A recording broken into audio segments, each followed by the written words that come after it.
Hey guys, Phil here at Woods Tree Farm, and I'm sure you can tell by my voice, I am tired. It's been a busy weekend. I feel like I'm moving in slow motion just because I am physically tired. But it's been a great weekend. We've moved a lot of trees here in our second weekend for business, and we have about 20, I forget, 4 or 5 trees left here on the lot, and that is it. Yesterday I sold out of all of my taller trees, so we did have a few people show up here today looking for something over 8 feet, and we couldn't help them. And you know, a little lesson learned for next year. I've got a lot of trees left that are under 6 feet, so I clearly ordered too many of those and not enough of the taller ones, so that's a little lesson learned for me. But the tree lot itself has worked out really well. I think next year we'll probably experiment with drilling some of the trees and setting them up a little bit different.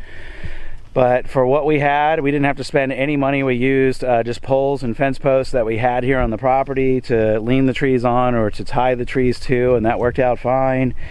And as far as marketing and promoting and getting people out here, I don't feel like we really had too much trouble getting people out here. I would have liked to sell out today. It's Sunday. We had, I think, about 25 families served yesterday on Saturday and about 20 today. I've got a couple trees that I'm delivering, and I'll tell you more about that here in a second. But what that means is that we're just gonna have to open up again for a little while next Saturday and see if we can move a few more units. I don't really want to keep 20 some trees here and throw them on the burn pile. So we'll see if next weekend we can move a few more. I might even see if during the week this week I can send a couple trees out for delivery. So if anybody contacts us, I'll offer that. I know some of you guys out there are either aspiring Christmas tree farmers, or you're considering getting into this business, or some of you are already into this business and are thinking about maybe doing a tree lot in the future. So I wanted to share with you some of you know, our lessons learned. I did a little bit of that in the last video. You know, the inventory management piece is probably something that's going to vary from location to location and based on your customers' preferences. But I already shared with you, you know, what I've experienced here in terms of sizing. And next year I'll definitely get some more bigger trees than I had this year, and I'll get fewer smaller trees. So one thing that I really noticed so far is that, you know, accepting credit cards is really the expectation from people. I never carry cash myself, so I completely understand that's how people shop nowadays. And we had some people show up, especially our first weekend, who weren't prepared for cash or check only.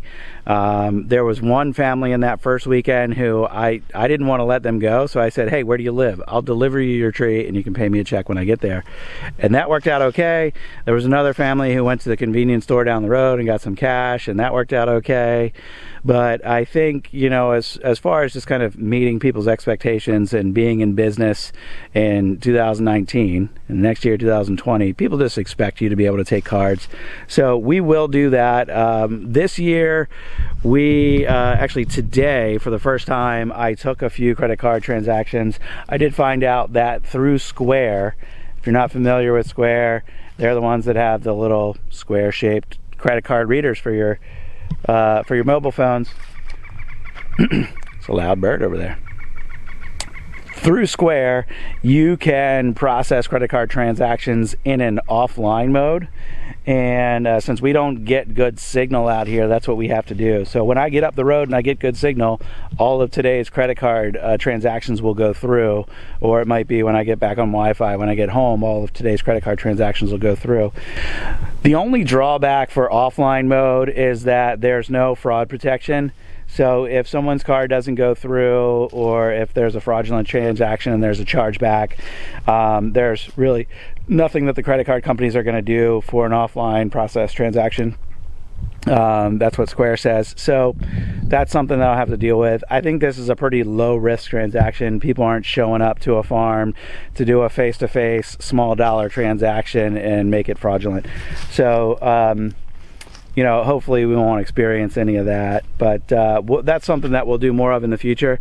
I actually had a customer visit the lot today who is a T-Mobile engineer, he said they're working on nearby here in this county getting a T-Mobile tower installed, and that would be a game changer for us. We use cell service that's a CDMA that uses the T-Mobile network, so that would be great for us, because I know that they have good high-speed data access, and then we wouldn't need to pay for a separate data or internet line here on the property. So that would be great. But in the meantime, I think the whole offline mode thing works out really well. The other thing about credit cards is I think people will do more kind of impulse purchases while they're out here, more wreaths, more accessories, and that kind of stuff. We really haven't moved that many of our wreaths, and I think part of that is because you know, people come here knowing that we only do cash or check, and if they come with 80 bucks in their pocket, they don't have enough to add a wreath to the sale. So credit cards, you know, might open up more opportunities for us from a revenue standpoint.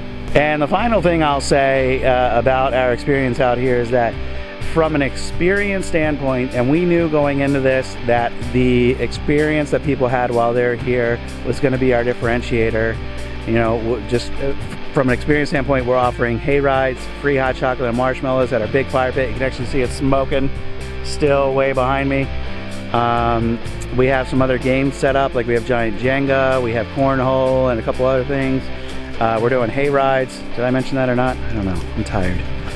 But the experience piece, everyone has just raved about it. There have been a bunch of customers posting photos of their family enjoying themselves out here, and that just warms our hearts. That's exactly what we wanted to do when we bought this property, was to create experiences, memorable family experiences, and traditions for families that they can come back year over year, year after year, and enjoy themselves out here. So we're really thrilled with that.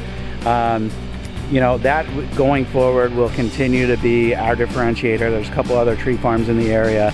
They're not doing any of the same things that we're doing from an experience standpoint. So, you know, that just really makes us happy that people are coming out here and they're enjoying themselves and they're telling their friends and posting it online and all that kind of stuff. The only other questions that I know I've had from some of you is about the setup of our tree lot.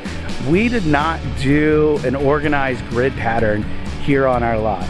Our trees are spread out about 5.5 to 6 feet apart, but we did, and we captured a little bit of this in a video ago. I'll put a link up here and a link in the description below of where we put these posts in the ground and did the initial setup, so you can go back and look. But I basically have two kind of big aisleways through here. One right there, and down here, there's one right there. But the trees that are between these aisles are completely random. There's actually a little bit of a system. We set up a diamond pattern here.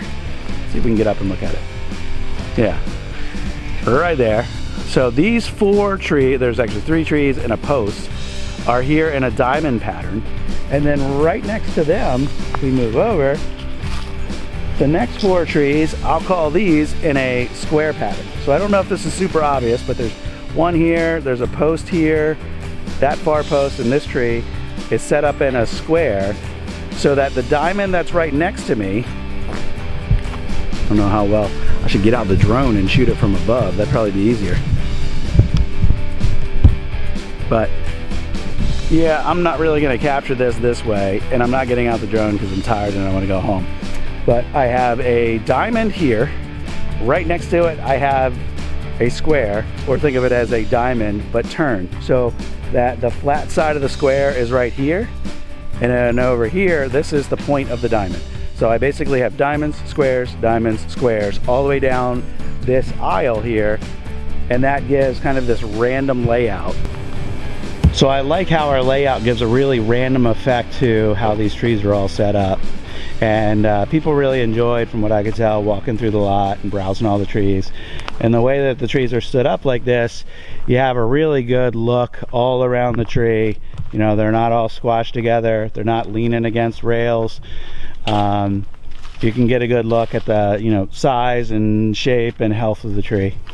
All right, so let me take a second to talk to you about deliveries. What happened was, after our first weekend with Black Friday weekend, you know, we were open Black Friday, we were open that Saturday, and we were open that Sunday. And our first weekend of sales, we moved 37 trees. and we had 120 some trees available.